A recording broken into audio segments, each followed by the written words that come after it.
হে প্রিয় আত্মা, স্বাগতম তোমাকে শান্তি চ্যানেলে। তুমি যেখানে আছো, যেমন অবস্থায় আছো, আমি প্রার্থনা করি এই মুহূর্তে তুমি শান্তিতে থাকো। তোমার মন হালকা থাকুক, তোমার হৃদয় ভালোবাসায় ভরে থাকুক। মহাবিশ্বের অসীম করুণা যেন সব সময় তোমার এবং তোমার পরিবারের ওপর ছায়া হয়ে থাকে। আজকের এই রিডিংটি কোনো সাধারণ রিডিং নয়, এটি একটি টাইমলেস এনার্জি মেসেজ। তুমি হয়তো কাকতালীয়ভাবে এই ভিডিওটি পাওনি, কোনো না কোনো কারণে এই বার্তাটি আজ তোমার কাছে এসেছে। তাই মন খুলে শোনো, যা তোমার সাথে মিলে যায় তা গ্রহণ করো, আর যা তোমার নয় ভালোবাসার সাথে ছেড়ে দাও। হিলিং ও এনার্জি ক্লিয়ারিং। চলো আমরা কয়েক সেকেন্ডের জন্য নিজের ভেতরে যাই।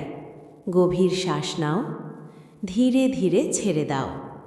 হে মহাবিশ্ব, যারা এখন এই ভিডিওটি দেখছেন, তাদের চারপাশে যদি কোনো নেতিবাচক শক্তি, খারাপ দৃষ্টি বা ভারী এনার্জি থাকে, তা যেন এই মুহূর্তেই দূর হয়ে যায়। সব অশান্তি, সব ভয়, সব কষ্ট তাদের জীবন থেকে মুক্ত হয়ে যাক। তাদের হৃদয়ে শান্তি নেমে আসুক। তাদের জীবনে ভালোবাসা ও নিরাপত্তা প্রতিষ্ঠিত হোক। পুঁথি রিডিং শুরু।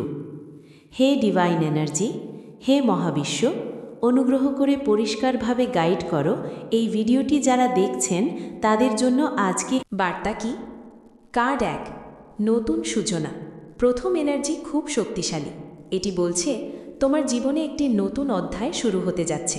হয়তো তুমি অনেক দিন ধরে একই জায়গায় আটকে ছিলে, একই সমস্যার মধ্যে ঘুরপাক খাচ্ছিলে, কিন্তু এখন সব কিছু ধীরে ধীরে বদলাতে শুরু করেছে। তুমি নিজেও বুঝতে পারছো, তোমার চিন্তা বদলাচ্ছে, তোমার সিদ্ধান্ত বদলাচ্ছে, তোমার শক্তি বদলাচ্ছে। সবচেয়ে গুরুত্বপূর্ণ বিষয় হলো তুমি এখন আর আগের সেই মানুষটা নও।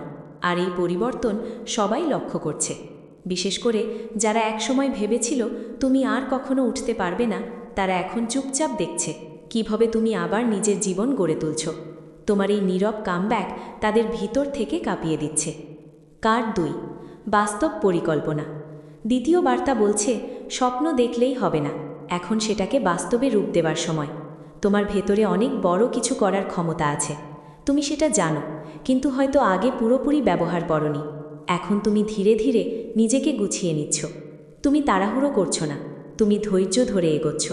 আর এটাই তোমার জয়ের সবচেয়ে বড় কারণ মনে রাখো, যে মানুষ ধৈর্য ধরে এগোয় সে কখনো হারে না। তোমার চারপাশে কিছু মানুষ আছে যারা শুধু কথা বলে, পরিকল্পনা করে, কিন্তু কাজ করে না। আর তুমি চুপচাপ কাজ করে যাচ্ছ। এই পার্থক্যটাই তোমাকে আলাদা করে তুলছে। কার্ড 3, ছেড়ে দেওয়ার সময়। Release and let go. তৃতীয় বার্তা খুব গভীর। তোমার জীবনে কিছু জিনিস ছেড়ে দেওয়া জরুরি। হয়তো কিছু সম্পর্ক, হয়তো কিছু পুরনো স্মৃতি, হয়তো কিছু কষ্ট যেগুলো তুমি এখনও ধরে রেখেছ। কিন্তু সত্যিটা হলো, এসব তোমাকে সামনে এগোতে দিচ্ছে না। সবাই তোমার ভালো চায় না, এটা মেনে নেওয়াটাই সবচেয়ে কঠিন। কিছু মানুষ আছে যারা সামনে ভালোবাসা দেখায়, কিন্তু পেছনে তোমার এনার্জি নষ্ট করে।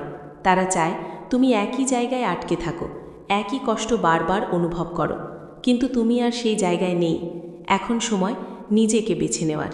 যখন তুমি ছেড়ে দাও, তখনই তুমি মুক্ত হও। কার্ড 4, ন্যায় ও জয় ও ভারসাম্য। শেষ বার্তাটি খুব শক্তিশালী। তোমার জীবনে ন্যায় ফিরে আসবে। যা কিছু অন্যায় হয়েছে তার হিসাব একদিন ঠিকই মিটবে। মহাবিশ্ব কখনো ভুলে না কে কি করেছে। তুমি যদি সত্য পথে থাকো তাহলে তোমার জয় নিশ্চিত। হয়তো এখনও সব কিছু পরিষ্কার নয়, কিন্তু খুব শীঘ্রই তুমি দেখতে পাবে সব কিছু তোমার পক্ষে কাজ করতে শুরু করেছে। সম্মিলিত বার্তা। পুরো রিডিং একটাই কথা বলছে। 1, তুমি বদলাচ্ছ। 2, তুমি এগোচ্ছ। 3, আর তুমি জিতছ। শুধু একটা জিনিস মনে রাখো, অপ্রয়োজনীয় জিনিসগুলো ছেড়ে দাও।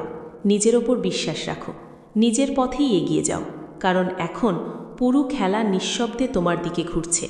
এনগেজমেন্ট। যদি এই রিডিং তোমার সাথে মিলে যায়, কমেন্টে লিখো 1, আমি শান্তি ও ইতিবাচক শক্তিকে গ্রহণ করছি। 2, আমি নতুন সুযোগকে গ্রহণ করছি। 3, আমি আমার ক্ষমতাকে জানি। শেষ কথা, আমি আন্তরিকভাবে প্রার্থনা করি তোমার জীবন ভরে উঠুক শান্তি, ভালোবাসা ও সমৃদ্ধিতে। তুমি নিরাপদ থাকো, তুমি সুখে থাকো। আবার দেখা হবে শান্তি চ্যানেলে। ধন্যবাদ প্রিয় আত্মা।